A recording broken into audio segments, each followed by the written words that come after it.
నేటి నుంచి మంత్రులతో ముఖాముఖి ఉంటుందన్నారు మంత్రి పొన్నం ప్రభాకర్. టీపీసీసీ చీఫ్ మహేష్ కుమార్ గౌడ్ ఆదేశాలతో ఈ కార్యక్రమం తిరిగి ప్రారంభించినట్టు వెల్లడించారు. ప్రజా సమస్యల పరిష్కారం కోసం మంత్రులతో ముఖాముఖి ఏర్పాటు చేయడం జరిగిందన్నారు ఆయన. సత్వర సమస్యల పరిష్కారం మంత్రుల ముఖాముఖి ఉపయోగపడుతుందన్నారు పొన్నం. గత కాంగ్రెస్ ప్రభుత్వంలో ఇందిరమ్మ ఇల్లు లేని ఊరు లేదన్నారు.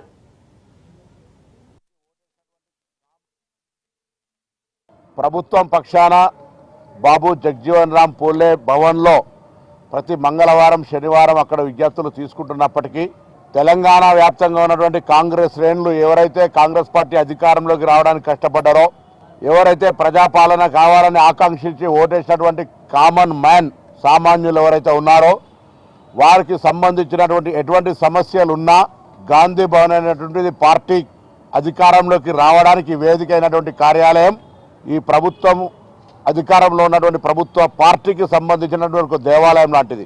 ఇక్కడికి వచ్చేటువంటి పిటిషన్లు తప్పకుండా ప్రభుత్వంలో అత్యంత ప్రాధాన్యతగా తీసుకొని పరిష్కరించే విధంగా గాంధీ భవన్ నుంచి కూడా దానికంతా కూడా డాటా చేస్తూ దానికి సంబంధించినటువంటి పర్సుయేషన్ను కూడా ఫాలో అప్ చేస్తూ దానికి సంబంధించినటువంటి పని విధానము పనికి సంబంధించినటువంటి స్టేటస్ను కూడా పిటిషనర్స్కు చెప్పే విధంగా ఏర్పాట్లు సాంకేతికంగా కూడా పెరుగుతున్నటువంటి సాంకేతికమైన అంశాలతోటి క్రోడీకరిస్తూ ఉన్నారు.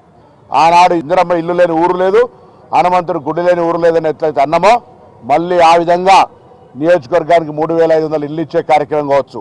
హైదరాబాద్ నగరంలోనే ఒక కొత్త 1,00,000 మందికి నూతనంగా రేషన్ ఇచ్చే కార్యక్రమం కొనసాగుతూ ఉంది. ఈ విధంగా ఇందిరమ్మ ఇల్లు, రేషన్ కార్డులు, అదేవిధంగా రాజీవ్ వికాసం ఇలా అనేక కార్యక్రమాలు తీసుకోబోతున్న ఈ ప్రభుత్వం మీద తప్పకుండా ప్రజల ఆశీర్వాదం. ప్రభుత్వం పక్షాన బాబు జగ్జీవన్ రామ్ పూలే భవన్లో ప్రతి మంగళవారం శనివారం అక్కడ విజ్ఞప్తులు తీసుకుంటున్నప్పటికీ తెలంగాణ వ్యాప్తంగా ఉన్నటువంటి కాంగ్రెస్ శ్రేణులు ఎవరైతే కాంగ్రెస్ పార్టీ అధికారంలోకి రావడానికి కష్టపడ్డారో, ఎవరైతే ప్రజాపాలన కావాలని ఆకాంక్షించి ఓటేసినటువంటి కామన్ మ్యాన్ సామాన్యులు ఎవరైతే ఉన్నారో వారికి సంబంధించినటువంటి ఎటువంటి సమస్యలు ఉన్నా గాంధీ భవన్ అనేటువంటి